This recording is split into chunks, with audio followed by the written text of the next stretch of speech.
And again, they're saying the same information. Tulsi, you've been involved in a plane crash. You look different. Mum, Dad, and Kamlesh are no more. In those roundabout words, it now felt like they were on the plane and have come to surprise us. So Tulsi, for those that haven't heard your story, please do me a favour. Take me back to the beginning and take me on this journey with you, because I know that it's a few years ago now, but when I read about what had happened to you, it moved me, and it made me compelled to reach out to you to get you to come and tell us your story on the show, because I think a lot of people need to see it, and not necessarily from the point of view of what happened, but how you fought against this and how you have stayed positive for so long, and how you've also inspired so many other people with your determination and your I call it grit. So tell us the story. I like that word, great. It's pretty cool. Yeah, I mean, prior to this big life changing experience, I was quite a boisterous child, fighting injustices in the playground, very jovial, laughing and joking. So I always had that within me. And then life changed at the age of 10. My parents decided we're going to travel to India. It's the only opportunity we're going to get. So they took time out, they took us out of school, and they were going to sort of give us a life experience that was outside of the classroom. So reluctantly, me and my brother did get on the plane. And then I was fighting with my brother because he got the seat by the window. Because again, living in the UK, we don't see blue skies. Yes, we see green fields, but it was just one of those significant moments in my head, that lovely bird's eye view of what a beautiful country looks like. Anyway, I'm fighting with him, and the next thing I actually hear is my grandmother's voice. I left my grandmother back in the UK, in London, and she's talking to me as if like she's so close to me, not someone at the end of a phone. Between her telling me, Tulsi, you look different, your mum, dad, and Kamlesh, that's my brother, are no more, to me being confused to, is she on the plane and surprising us, as well as me fighting with my brother to sit by the window. And then the young medic doctor, now I don't know the time space in between the accident happening on February 14th to when my grandmother is talking to me. To me, that didn't really resonate, because I'm still fighting with my brother. I've still got the blue skies and the green fields going through my mind. But he said, I'm going to be taking care of you. All the doctors are on the airfield site, taking care of all the victims. Don't worry. This is a stranger's voice. Like, it could be the air steward for all I know, Just didn't make any sense. I'm now then greeted by my other family members, like aunties, uncles, and cousins, back here in Billericay in Essex, at the St Andrews Burns and Plastic Unit at the time. And again, they're saying the same information. Tulsi, you've been involved in a plane crash. You look different. Mum, Dad, and Kamlesh are no more. In those roundabout words, it now felt like they were on the plane and have come to surprise us.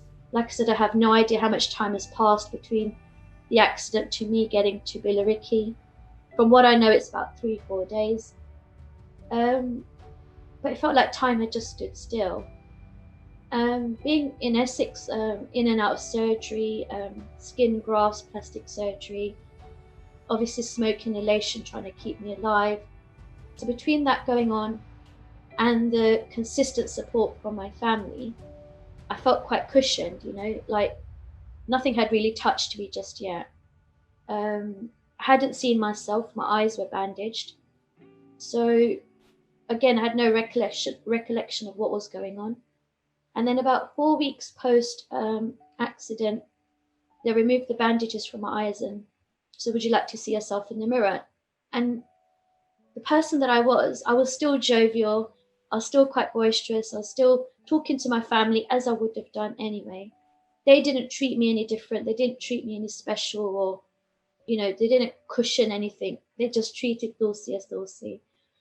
So when they gave me the mirror, I was really excited to see myself, because when someone says you look different, it's like, had my hair color changed, or had I grown? Like for a 10-year-old, looking different isn't something you come across on a day-to-day basis. So I was so excited, and I think they were quite concerned at the hospital that, hang on, does she actually know what's actually happened to her? They were great. So looked at myself in the mirror, and the person reflecting back wasn't me. And I actually thought somebody drew that face on because it was quite horrendous. So I thought somebody's playing a joke here. They've drew this face on in this mirror. But the person in the mirror who was moving their mouth and their eyes and their head, I soon realized that is me. And then I looked down at my left hand, it's quite heavily scarred. At the time it was red, raw. I had metal rods sticking out my fingers to straighten them. So I looked down and I thought, okay, something has happened. But naively or optimistically, I just thought in a year's time, it's going to be this magic cloth and it won't really matter. So I didn't kind of take it serious at that point. So yeah, still in hospital, in the burns unit and then the children's ward. And everyone, again, just treated me as me. Obviously, the nurses and doctors are used to seeing people with scars, so they didn't treat me any different. They treated me as a person. But it's when I left hospital, it's the journey to and from hospital, or the journey to and from school into the outer community, is when I realized that I am different and that people are looking at me differently. This is where the name calling started. People crossing the road in case they caught something. The name calling, young children throwing things at me to see like if I have emotions like they do. So it was quite a lot of isolation. I couldn't really tell anyone because growing up, especially like in a South Asian community, and I'm sure in many communities as well, but growing up in the South Asian community, it was very much, well, now that this has happened, get over it. It happens to other people too. So there wasn't sort of an understanding of what bullying actually was about, So I did feel quite isolated that I couldn't share these sort of lonely experiences. Adopted the word ugly as part of my vocabulary, and it just became my everyday word. So I felt ugly, I looked ugly, that's what was with me all the time. So should someone have said, wow, you're so beautiful, you're brave, you've gone through all this and look where you are, that didn't really resonate with me, just because of the way I looked and how I felt because of the bullies. So because of that, I had no self-worth. I didn't feel like I was going to go anywhere, like who was going to employ me, who was going to date me, because of just all those type of things came to my mindset. And again, being from a South Asian community, everything's always about when you get married, when you have children, when you settle down. It's not like where are you going to be in the world and what you're going to progress. It's always about marriage. So again, the seed was planted from the age of 10 of who's going to look at you, who's going to marry you.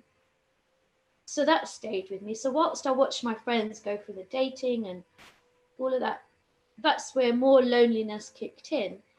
And it's in that time that I started to work on myself more, like, how do I improve myself so that I can be valuable?